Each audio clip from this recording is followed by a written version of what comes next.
I think one thing that has come across quite strongly is like power of cute. I think that's always been like a hallmark of Asian pop culture entertainment, embracing the fact that adults can also like toys, can also like cute things. And going back to like, if I was speaking to someone from the West 10 years ago, which I know it's like a trope that keeps coming up, but they would have no idea what I was talking about. They wouldn't have found cuteness aesthetically appealing. They would have thought, it's a very strange thing for kids. But I think with this new generation of Gen Zs in the West, you're starting to see the first kind of youth generation who's grown up in a culture where cuteness is more accepted. This is Alison Ho, Asia Futures and Cultural Strategist at WGSN, talking all about Gen Z in Asia. The next wave of consumers is here, and businesses that want to stay ahead need to pay attention. Gen Z in APAC, over 500 million strong, is already earning, spending, and shaping the future faster than any generation before them. Forbes calls this cohort unprecedentedly rich, and so they present a massive retail and marketing opportunity for consumer brands across all industries. So, what drives them? What do they value? And how can brands connect in a way that matters? To break it all down, we've got an incredible guest with us today. I'm joined by my colleague Alison Ho, Asia Futures and Cultural Strategist at WGSN. I'm Carla Buzasi, CEO of WGSN, the world's leading trend forecasting company. Alison, welcome to Lives of Tomorrow. Please can you introduce yourself to our listeners? Thank you so much for having me. Hi, everyone. I'm Alison Ho. I'm a consumer, retail, and marketing strategist at WGSN, and I sit out of Singapore office. And it's basically my job to help you understand the future consumers of Asia. Let's get right down into it. And the reason I'm talking to you today, what distinguishes APAC Gen Z from other Gen Zs around the world? They're both more similar and more different than you would think. What I mean by that is that many of the key emotions and sentiments driving Gen Z purchasing decisions are global and therefore quite similar both in Asia and the West. What's different, and there are big differences, typically tend to be around how these shifts present themselves as behaviors in terms of aesthetic and design preferences, which are not influenced by only emotional drivers, but externally from a new mainstream culture that values local heritage as well. So if I were to ground it in an example, I think the rise in spirituality is a really nice one to unpack here. So we're seeing this growing trend of young people turning to spirituality globally. And I think this is rooted in a meaning gap that has developed as traditional institutions like religion, democracy, established gender roles start being questioned and broken down. So this part is global. This is, there is a common need among youths, no matter where they're from, to seek out more reliable frameworks for understanding the world around them and their place in it. And I think spirituality is that perfect answer because it tends to be more inward facing. So it relies on things like your birth date or like specific cards that you're drawing, when you see a tarot reader. So overall, much less likely than, say, democracy to fall apart. But coming back to our APAC Gen Z, they're super different from their Western counterpart because they have a very rich base of existing and homegrown spiritual philosophies. So they tend to draw from and gravitate towards these. So while horoscopes and astrology are popular, so are Eastern concepts like Neo-Taoism. So it's also known as xuanxue in China, which literally translates into something like the study of the mystics. So it's very popular. A lot of young Chinese consumers are gravitating towards brands, but also like touch points like bars that play on these Neo-Taoist touch points. And in Thailand, there's this term in practice called mutalu. So it's mystical amulets and charms that are carried around for like a variety of reasons, right? Like good luck, fortune, health, that sort of thing. And in Korea, like they have their own version of divination, which is called shamanism. So like no matter which part of Asia you're looking at, there's just a lot of homegrown and like unique types of Eastern philosophies around spirituality. And I think that's what makes APAC Gen Z quite different. Yeah. And what are the unique characteristics of this cohort, this generation in this part of the world that you personally find most interesting? I think the most interesting thing is that they're the first generation to have grown up amid wider Asian prosperity and influence globally. So they're very much more self-assured in who they are and what they love as Asians. And I think we witness this firsthand at WGSN every day, like how, trend kind of cultural flows have been upturned. So traditional West to the West pattern is being shifted, is being upturned every day. And I think with APAC Gen Zs, they're more likely to look towards regional tastemakers, homegrown cultural products, and even local heritage, as you were saying before, to kind of define the new codes of cool and find creative inspiration. Yeah, I've definitely seen that in my travels to Asia, even while I've been in this role at WGSN, which is 10 years now. And sort of back in the day when I was doing that, brands were always, not always, but a lot of them were looking to the West for inspiration, and there were aspirations to sell product in the West. Whereas now that has totally changed, and it's much more about looking to either other Asian countries or, very much as you've just described, to the country that they're in and celebrating that culture, selling into the populations there. And that's, in 10 years, that's been a really significant shift. And, we're focusing a lot on East to East now, because that's how brands are growing, because that's what the consumer's asking for. It's interesting that you mentioned kind of like trips to Asia, because, we met in Shanghai briefly last year, Carla, and I go back to Shanghai every single year because I have family there, and we live on top of this mall. And it's very interesting every year when I go back, because you kind of see which brands work, which brands have closed in the year that I was gone, and what kind of new stores are popping up. And one of the most interesting things when I visited last year was the rise of like what we're calling new Chinese style design and clothing. So it's this design movement that sees Chinese designers combining contemporary styles with more traditional Chinese aesthetic motifs. So when I went back to Shanghai this time, in the mall, I walked past Adidas, and there was this jacket that was like, very like the stripes down, as usual, but then the buttons were very like drawn from Chinese kind of traditional knots. I thought that was really interesting. And then the rest of the mall, there were like 2 or 3 new stores that would just focus on selling these sorts of new Chinese style clothing, which, goes back to exactly what we were saying about drawing from local heritage, drawing from history and local culture. So if I look at the forecasts that you're creating and the team in Asia are creating for our global brands, but our brands that we work with in APAC, you're talking about this generation focusing more on investing in travel and experiences, which suggests a desire to see the rest of the world. And yet there is this love for where they are. So can you explain that? Because that feels a little paradoxical to me.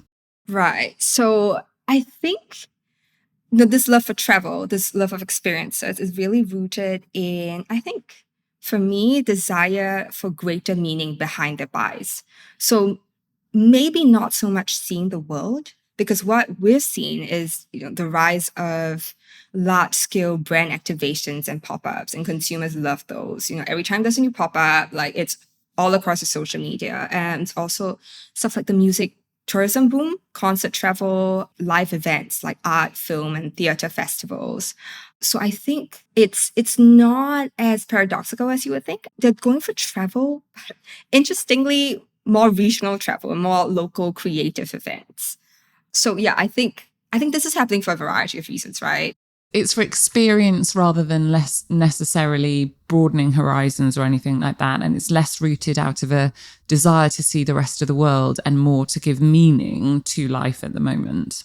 Yeah, I think that's one part of the equation. I think the other explanation for what's happening here is that like aspirational codes and markers of success have fundamentally changed. So the past 10 to 20 years have seen like this new middle class boom in Asia that's really driven a democratization of luxury. So from where I sit, the top 1% are looking for like new and better ways of signaling their wealth.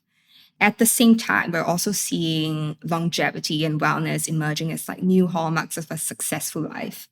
So if you take these two kind of trends together, like consumer shifts together, what we're forecasting is the rise of what we term slow luxury, where leisure, slowness, and cultural fluency become new luxury codes. So what you're saying about like broadening your horizons, I think that's definitely part of it, but it's definitely seen more as like an aspirational code. And it will look slightly different from your like concert travel or like going to pop-ups. So I think, that's something to keep in mind as well. Are there any examples of this trend that you're seeing right now and that I guess that brands can think about developing to make the most of this shift? Well, first thing first, I think the most important thing for brands to know is that luxury will become embodied forms of cultural capital. So it's going to be rooted in experiences, it's going to be rooted in skills that have to be savored or developed over time, rather than a point-in-time transaction. So I think stuff like train travel and boating are going to be key opportunities here. So if we think about best practice examples, Aman, the luxury hospitality group, they run a train trip across like Java and Indonesia that comes with lectures about Java's history of like Buddhist and Hindu empires, Javanese music, architecture, spirituality. And it's all provided for by an like resident anthropologist on the train. So it's not just about like going to the resort, right? It's also about like, what do I learn about the place as I'm traveling there? So if we look at Gen Z elsewhere in the world, so I'm coming at this from a more European perspective, what we're seeing is Gen Z really shopping with value in mind. The cost of living crisis is still present. Inflation's high in lots of European countries, and they're buying into ultra fast fashion. They'll talk about sustainability being important, but they're buying into ultra fast fashion because it's the cheapest option. How is that manifesting, that behavior? Are you seeing that in Asia as well, or is it a different attitude? I think it's very much similar. So I think Asian Gen Zs are also facing cost of living crisis, like rising cost of living. And in some, bigger markets like India and China, there's also quite high youth unemployment. So I do think that APAC Gen Z are also kind of stuck between trend tensions, right? This desire to like treat themselves, but also practice more responsible spending habits. So in Korea, which is really the home of like flex culture in Asia, they're very like YOLO people. It's always about conspicuous displays of wealth. Now there's a new conversation called YONO, which stands for you only need one. So, and then in China, like value or like the term for price performance ratio in Chinese basically became like the defining shopping word of the year for 2024. But even then, we still see micro trends like exquisite poverty, which is about committing to a luxurious lifestyle, even if it means like really extreme cutbacks in other areas of your life. So like buying a Dior bag, but like eating instant noodles for lunch. Those are all coexisting at the same time. So it's very much the same way, like they are battling themselves sometimes. And it's quite confusing for brands, but I don't think it has to be. So I think what's important for brands to take away here is that if you're able to help them cut through their own confusion, just provide extra value, like that's really the key to success here. Okay.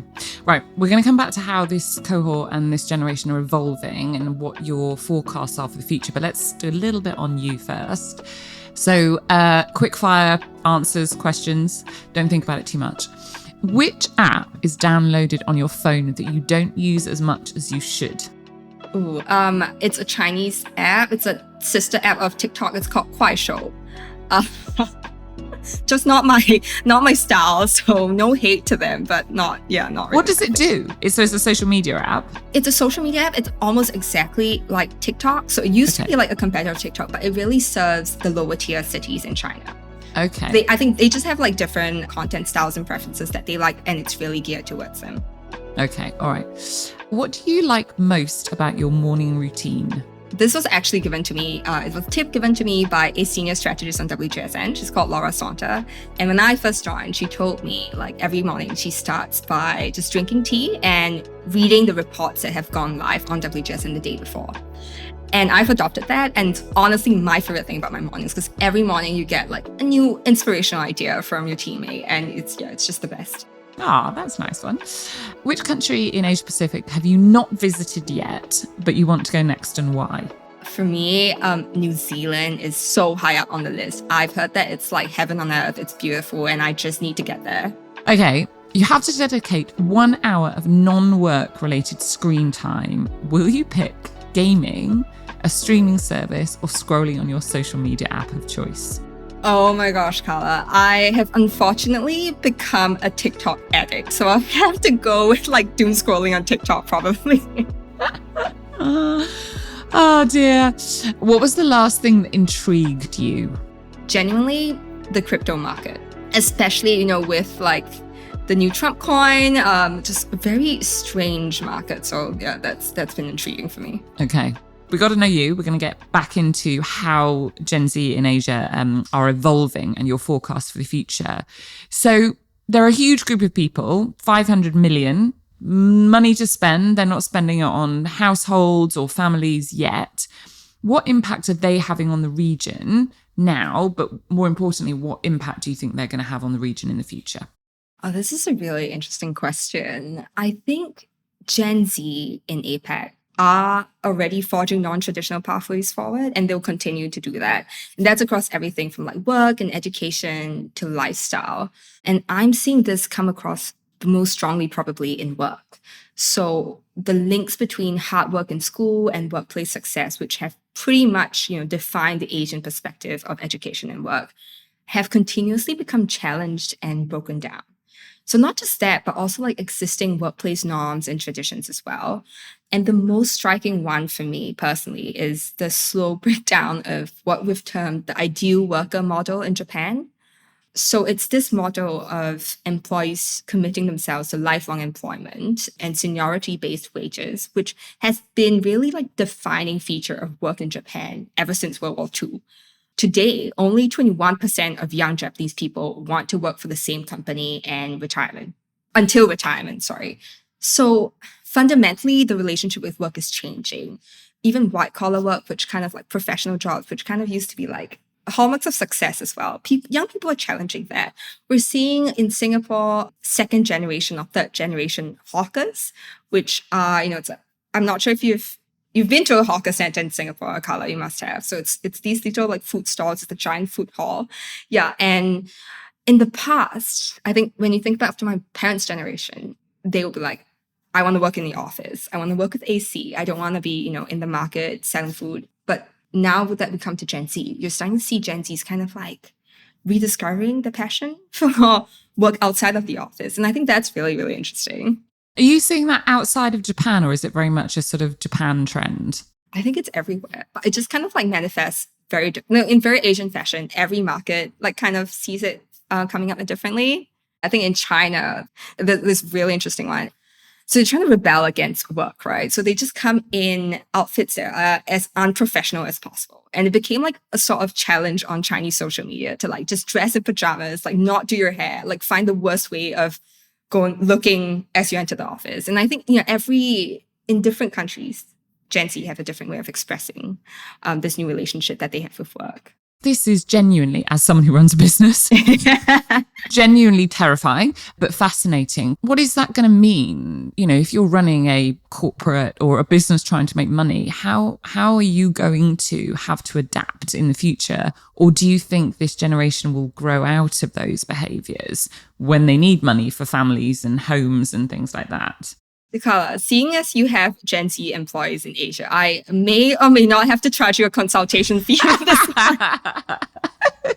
No, but I think, to be completely honest with you, I think it's very fundamental. It goes back to like Gen Z employees wanting companies to understand their value as human beings, which is crazy to say because employees have always been human beings, but that hasn't necessarily been the case in Asia. So the past like 10, 20, 30 years, it's always been about growth at all costs. And so if you think to Chinese tech companies, there's this culture of, they call it 996, which is working from 9 a.m. to 9 p.m., 6 days of a week. Completely insane. And it's only this generation of like Gen Z employees are really starting to realize this is not okay. And we're here to push back. And I think in this particular area, the West is miles ahead. I mean, I've never worked 996 in WGSN, and I hope I don't have to. Wow, I might need to. Now I've got your record. Oh, dear. Okay, so cast your forecasting prowess forward. What kind of lives do you think Gen Z and APAC are going to be living in 10 or 20 years' time? I think Gen Z and APAC it's going to be very interesting. We're going to see like more stay-at-home kids. We're going to see solo households, residential friendship communes. And particularly for Asia, I expect a lot of of like taboos around marriage, divorce, same-sex relationships to become increasingly challenged. So I think this is very similar to like our global forecast around challenging chrononormativity, which, this idea of having a set timeline for like adulting and growing up. But going back to what we were saying earlier, it's also going to be a lot more like East to East cultural flows. So I hope personally to see a lot more like Thai films in cinemas all across Asia, or like Vietnamese DJs at local raves. And hopefully, the Korean drama and the Korean waves will still be on your Netflixes and Disney Pluses. So do you think then, if you were a Western brand, is it time to just focus on the West? Are your opportunities now to connect with younger consumers in Asia over? I mean, there's a huge positive then for companies in Asia to make the most of that maybe space that opens up. Or do you think there is still a place for it, but using the Adidas example, you really need to change your product, your marketing, all of those kind of things as well? Yeah. I think, still huge potential, right? I think the trick will be in how to localize and doing it in a way that feels authentic, not tokenistic. And I do think actually Western brands have a lot of room to play here because a lot of them, have longer legacies, they have heritage, they have their own unique kind of brand stories. And I think that's really key, right? How do you stay true to your brand story while localizing for the Asian context? And the brand that I feel has done this like just fantastically is Miu Miu in China. So Miu Miu, I think brand values are around like exploring womanhood, girlhood, challenging ideals of femininity. And so they've managed to kind of localize all the brand activations for China really, really well. So I'm thinking about, there's this it's a short film series called Women's Tales. And they basically sponsor like female directors all across the world. And in Asia, what they've done specifically for the China market is they actually commissioned a film from a Malaysian Chinese female director.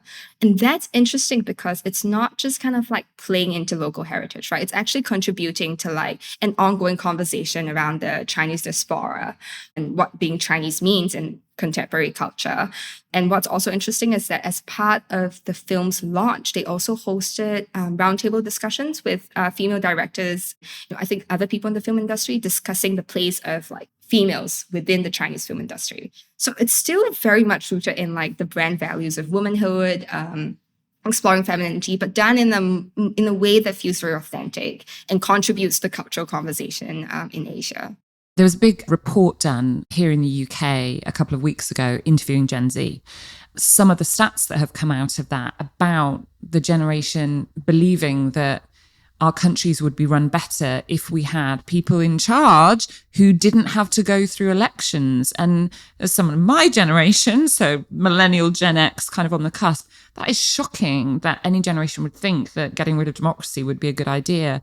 But in an absence of strong leadership, that seems like a better alternative. And that's kind of fascinating. And you're coming from part of the world where you don't have a pure form of democracy in every single country. And that is now being seen as something that we should maybe experiment with, even aspire to. I'm not sure, Carla, because that's, even for me, that was when I saw the report, I was like, this is crazy, because if I think back 10 years ago, right, the conversation around politics, democracy was very simple.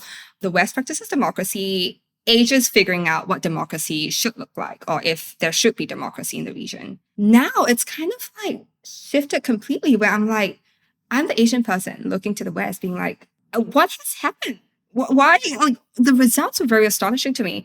But, again, going back to what I was saying earlier, that creates space for me to think about my government, how we've been running things. Is this truly a better form of government? What are the pitfalls here? What are the pluses? And I think you'll see a lot of Asian Gen Zs doing that. So if you think back a couple of months ago, there were these like huge protests in Korea. And I think that for them was, help them solidify their belief in the democratic process. So in your latest forecast, you mentioned that brands should be looking to adopt happiness as a new KPI. And this does come back to the kind of work topic, but I really liked this. Now, we have seen this in some parts of Scandinavia. This is there are countries who think about happiness as a KPI. This is very generational though in Asia, right? Again, we haven't got older generations sort of demanding this. Yeah, it goes back to Asians just growing up, well, Gen Zs at least, growing up in a period of time where they probably have parents who are wealthier than their grandparents, right? They have like high expectations for their own livelihoods, their quality of life. That's one part of it. But also I think it's looking to the West and realizing, hey, even if democracy is not doing like at its best, but there are things that the West is doing very well that we should be thinking about and replicating in Asia as well. And I think work and like this growth at all cost mindsets happens to be one of those. It's just not sustainable. Actually, there's a really good Chinese retailer that has been doing this very well. And I mean, they've kind of emerged. It's called Pang Dong Lai. It's a very interesting grocery retailer. They've really been like the superstar kind of brand in China for the past couple of years. And one of the biggest kind of brand halos that they've created for themselves is around really good employee treatment. So employees get to have like a mental health day where they just take time for themselves. And from the company's perspective, they're just recognizing that employees are humans, which is kind of a topic we discussed earlier. And because they've set that precedent, I think now it'll be very interesting to see how APAC Gen Zs are going to push back against like their workplace. But I don't think there's anything you have to worry about, Carla. I feel like it's a very Asian business kind of concern, not for you. We've done mental health days in the past. We have so done that. We are like best practice, right? Okay. Are there any consumer trends, sort of broader consumer trends emerging from APAC that you think are going to have a significant impact on the world, the wider world in the future? And I guess because I'm talking about the future, that this generation are going to push through. Give me some other things to be hopeful about. I think one thing that has come across quite strongly is like, and I think you've done an episode on this before, it's the power of cute. Yeah, the cult of cute. I think that's always been like a hallmark of Asian pop culture, entertainment, embracing the fact that adults can also like toys, can also like cute things. And going back to like, if I was speaking to someone from the West 10 years ago, which I know it's like a trope that keeps coming up, but they would have no idea what I was talking about. They wouldn't have found cuteness aesthetically appealing. They would have thought, it's a very strange thing for kids. Why are adults into it? But I think with this new generation of Gen Zs in the West, because they're growing up at a time where Asian pop culture and entertainment, including like anime, gaming, all that stuff is moving from East to West as well, you're starting to see the first kind of youth generation who's grown up in a culture where cuteness is more accepted. So I'm excited to see like how the West develops their own versions of cute, which I'm sure is something that will come up, in the coming years. But you can see how this all ties together, which is that sort of getting away from that corporate culture which demanded a certain way that you presented yourself. It's the fact that we are not living our lives in this sort of perfect cadence that previous generations, so that you can still hold on to all those kind of youthful attributes that you had. And so they do all tie together, and therefore something that may have been an aesthetic for, toddlers now is an aesthetic that can be taken again as you sort of grow up with you, and it's not looked down on, which it definitely would have been if you'd been coming into an office. Let's stick with the 10 years ago, because that's what we've been doing throughout this podcast. And you had little charms on your handbag, that would have seemed very weird. Whereas now everybody's got that. That's just, it's a trend. In fact, it's sort of gone past being just a little fad. That's something that's very normally done. And it provides that little boost, which so many people are looking for. Okay, last question. Are you more anxious or hopeful about the future for Gen Z in APAC? I am 100% more hopeful. I think it's, Asia's still very much in its growth era. I'm seeing new brands, talents, creators that tell fresh Asian stories and kind of introducing new ways of like Asianing every single day. And that keeps me really excited and hopeful about the region and Gen Zs in the coming generations. I think, and I've said this on a previous podcast, but my travels into Asia last year, of which I did many, India, Singapore, Vietnam, China, the positivity was so obvious, sort of almost like the minute you got off the plane and people wanted to talk about growth and they wanted to talk about opportunity. And if I contrast that with travels into the US and Europe, where it's much more somber and people are much more anxious and trying desperately to look for solutions, it does feel like there's a line down the center of the world. And, you know, certainly I kind of feel in my job, it's trying to harness some of that positivity that I feel when I'm in Asia and bringing that back to the West. But yeah, it's lovely to hear that you're as positive as so many of the people I've spoken to. Thank you, Alison. That was a great conversation. Yeah, thanks so much for having me, Carla. It was really, really fun. Thank you, Alison, Asia Futures and Cultural Strategist at WGSN. I hope you liked this episode. If you did, please leave us a review on your favourite podcast platform. And be sure to listen to our other podcast, Create Tomorrow, with my colleague, Cassandra Napoli. She's got a new episode interviewing the multiple Cannes Lion winner, Gabriel Araujo. Creative Director at Havas Links is out now. My name's Carla Buzasi. I'm the CEO of WGSN, and I'll be back in 2 weeks with a new episode. Thanks for listening.